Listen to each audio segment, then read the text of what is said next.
Did you just get out of jail? Yes, sir. When? Okay, you didn't just get out of jail. When you come to court, come dressed appropriately. Shorts is not appropriate for court. It's a complete sign of disrespect. You understand? Okay, if you do it again, I'm gonna put you out. You're charged with interference with the duties of a public servant. You're facing up to 6 months in jail and or a $2,000 fine.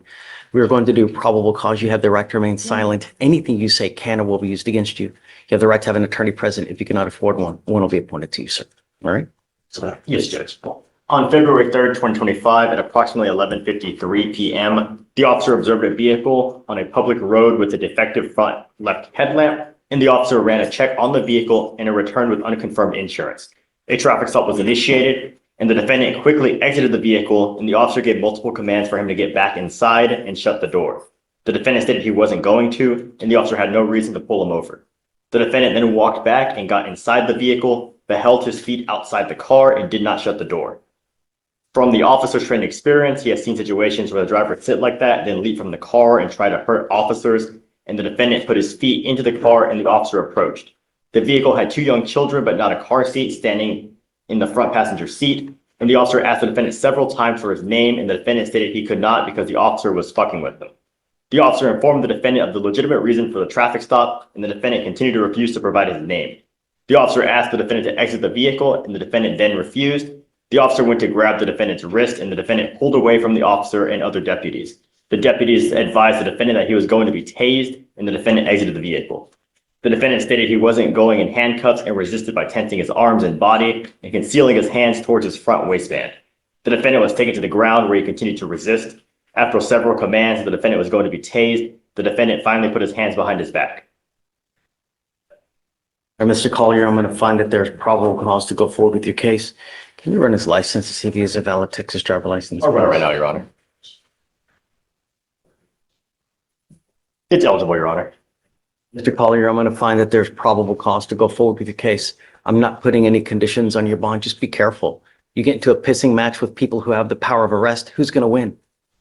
You know what I mean? Sir. Just, it's a logical conclusion. That's all it is. Just be careful when you're out there. Life's hard enough. As an African American in today's society, don't make it any harder, you know? Sir. Do you want to apply for an appointed lawyer? Sir. All right, I'm going to give you an application. I'll have you sign and reset with Billy. I'm not putting any conditions on your bond. Just be careful. That's it. All right? Come on, man. Rory Johnson. Hold on, Billy, because I think Mr. Holt is, are you ready? Yes, All right, come on. So you have Mr. Blanco. Yes, Your Honor. Hugo Blanco, come up.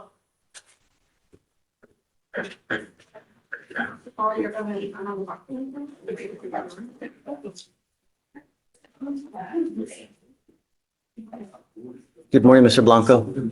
Sir, you're charged with terroristic threat on a public servant. That elevates it to a Class A misdemeanor, so you're facing up to a year in jail and or a $4,000 fine. We're going to do probable cause. You have the right to remain silent. Anything you say can or will be used against you. You have the right to have an attorney present. If you cannot afford one, one will be appointed to you. It's Judge. On February 3rd, 2024, the officer was dispatched to Eastside Transportation and made contact with the complainant, a bus driver. The complainant explained that she made an exception to her usual route to drop off a student closer to home. When the complainant was halfway to the student's home, she opened the doors to let the student off, and the defendant approached the bus doors and appeared to grip an area where his firearm was located at his hip. The defendant asked the complainant if she planned to write up his daughter, and the complainant said yes. The defendant then took a few steps back and lifted his shirt to expose his firearm while making threatening statements. The complainant was in fear for her life and did not want to come back to work, and the officer confirmed the incident by bus camera footage. And specifically, the defendant lifted his shirt to expose his firearm while continuing to make threatening statements, telling the complainant, "I got you." And then seeing the firearm, the complainant quickly closed the bus doors to leave, and as they were closing, the defendant lifted his shirt again to display the firearm, still repeating, "I got you." Mr. Blanco, I'm going to find that there's probable cause to go forward with the case. Look, I'm ordering you as a condition of your bond not to be in possession of weapons. Do you understand? As long as you can abide by these conditions, you and I will be fine. If I find that you pick up a new case, you have any kind of weapons, I will revoke your bond, put you in jail. No more PR bonds. Do you understand? Now you have a lawyer. Good job on having a lawyer. Because you have one, I will waive your appearance, but it is your responsibility to stay in touch with him, and he'll tell you when you have to come back to court. If he tells me he can't get a hold of you because you're, ducking and dodging and playing games, I will issue a warrant for your arrest. I'm not asking much. I just want my public to be safe. You understand? All right. So I'm going to have you sign a receipt with Billy. We'll have you take a seat while we get your bond conditions. We'll have you sign it, and then you'll be free to go. All right. You found no weapons, please. And then no contact. Yeah, please. Ready? Rory Johnson, step up, please.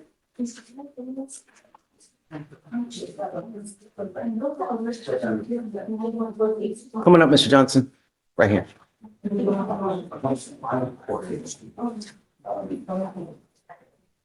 Mr. Johnson, you were charged with evading arrest and detention. You're facing up to a year in jail and or a $4,000 fine. We're going to do probable cause. You have the right to remain silent. Anything you say can or will be used against you. You have the right to have an attorney present if you cannot afford one. One will be appointed to you, sir. Yes, Judge.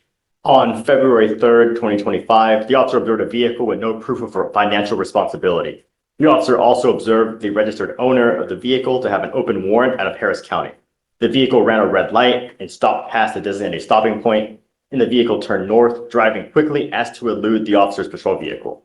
The defendant pulled into a driveway. The defendant got out of the driver's seat as the officer attempted to initiate a traffic stop with emergency equipment for the traffic violations and conduct the investigation. The officer told the defendant to come to him, and the defendant began to evade on foot. The officer told the defendant to stop, but the defendant continued running, jumping over fences before he was taken into custody. The defendant evaded for approximately 100 to 200 yards and was identified based on his ID and name. What was the basis of the stop again? So no proof of financial responsibility and running a red light. Got it. All right, Mr. Johnson, I'm going to find that there's probable cause to go forward with the case. I'm telling you now, you're extremely lucky that this is a misdemeanor. This is your third. On a second, it's a felony offense. You're very lucky. Can you run his license, please? It's ineligible, not eligible, Your Honor. Have you signed an affidavit with me today, Mr. Johnson? I don't care what's going on in your life. Do not drive. Do you understand? This is an affidavit that you're going to be promising me you're not going to drive. If you want to drive, go get a license, get liability insurance, and I will take this restriction off. But if I find that you do, I can have a contempt hearing. You can be facing an additional 6 months in jail and a $500 fine every time you drive. Do you understand? Do you have the ability to hire a lawyer, Mr. Johnson? So I'll have you fill out an application. I'll take a look at it to see whether you qualify. I'm going to have you come up here, swear to us that you're not going to drive. I'm going to get you to Billy to sign a receipt, and then we'll take a look, fill it out. Don't pick up any new cases. Do you understand? Sure. You are lucky that this is not a felony offense right now as it is. So You you have any THAs? Do you know?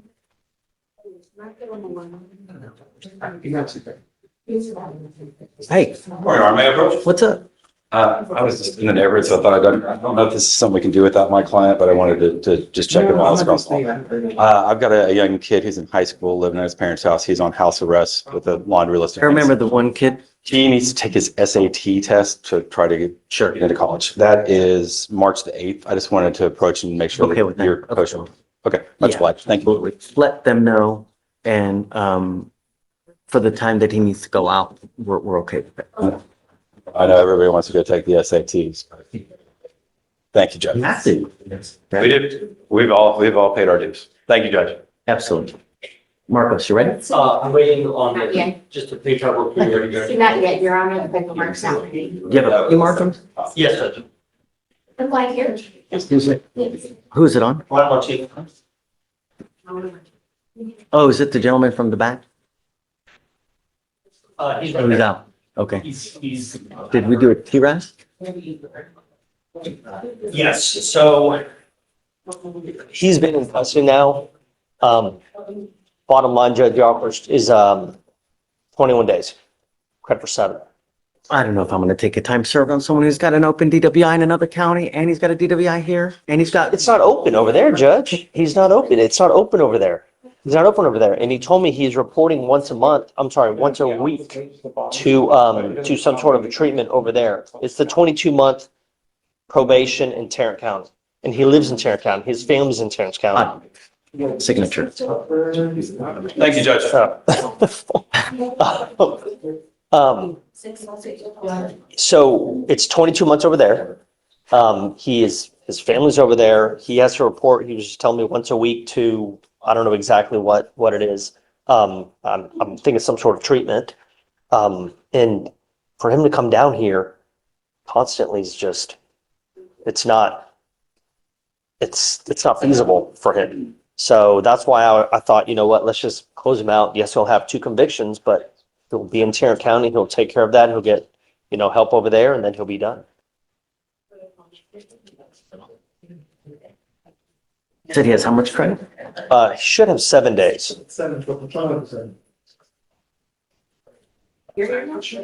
We did do a T-Rex though, right? Yes. What did the T-Rex recommend? I'm assuming residential? Community, not, oh, I guess that's different then. Followed by IOP association, because they took into consideration because of the here immigration status and all of that. Because he was very versatile for it and he didn't qualify. Because of the immigration issue? Or Because what? he lived in Tarrant County as well. Hmm. The community residential is what they came up I don't know, Marcos. Every time we deviate from that, it explodes. It literally just, What if I find out? What if we reset him so I can get more information from Tarrant County? And talk to his probation officer and figure out exactly what he's going to be doing over there. And then if it's similar to this and he's getting the treatment, then but this is residential. They're not doing this. Otherwise, he would be in it right now. You know? I doubt that, because they already pled him, right? I don't even know if they knew that this thing was open. So they're just, sure they did. I mean, I don't know. I mean, we can't speculate on things, right? Because it's just. Thanks. Mr. Butler. Thank you. All right. I mean, whose next one's a felony? I mean, they'll have to deal with that, I guess. All right. Understand. Okay, Mark. Bring him up. You ready? I need to come. Oh, sorry. Yes. Did you read his motion to suppress? Not yet. I'm sure Mackenzie did. I was working in, that. I'm starting here. Yeah, so.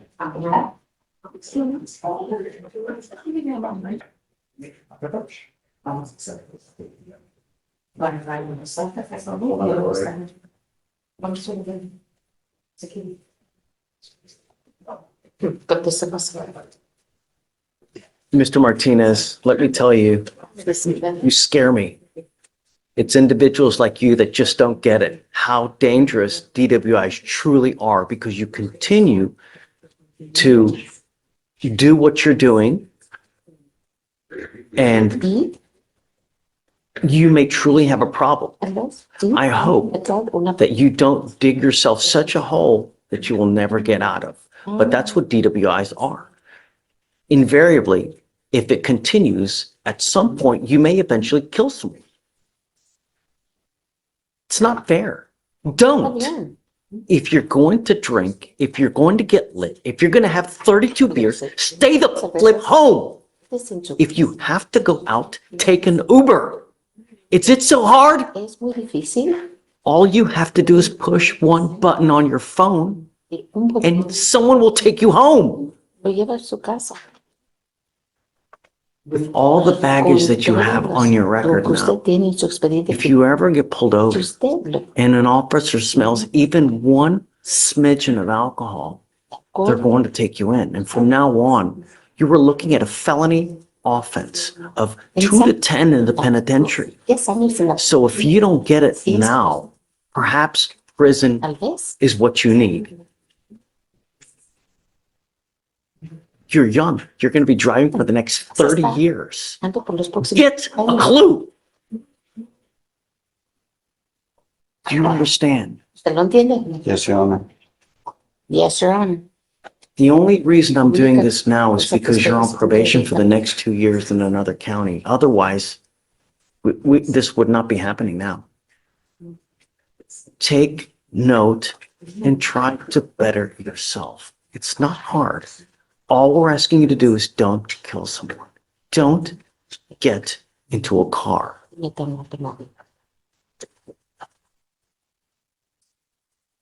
You're charged with driving while intoxicated. You're facing up to a year in jail and or a $4,000 fine. You've worked out an agreement. They're offering you 21 days in jail with credit for the 7 days that you've done. You're giving up the right to a trial, right to compel witnesses to testify on your behalf, confront and cross-examine your accusers. If you're not a citizen, there are possible immigration consequences. You can be deported, excluded from the country, denied naturalization under federal law. You give up the right to appeal. Once you plead guilty to this offense, it will go on your record. It's going to be there for the rest of your life. Somehow I have to get through to you. What I'm going to do to you now is you will be required to pay the DPS fines and fees of around $4,500. And if you don't pay it, every $100 you owe, you will sit 1 day in jail. Do you understand? I am also suspending your ability to drive for a year. Do not get into a car. If I see you back in here, it's really not going to go well. Do you understand? Yes, yes. I'm not asking for much. If you have a problem with alcohol, address it. That's all I'm asking to do. I'm literally, don't kill someone.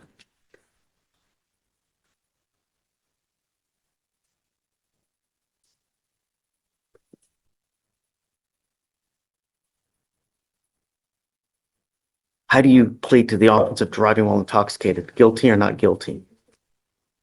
Guilty. Is it true or untrue that you had a .15 or above? Okay, true to the enhancement. All right, Mr. Martinez, make us proud. That's all we're asking you to do. All right, let's see the clerk. Thank you, Judge. Thank you. May I excuse? Yeah. 2-year payment plan.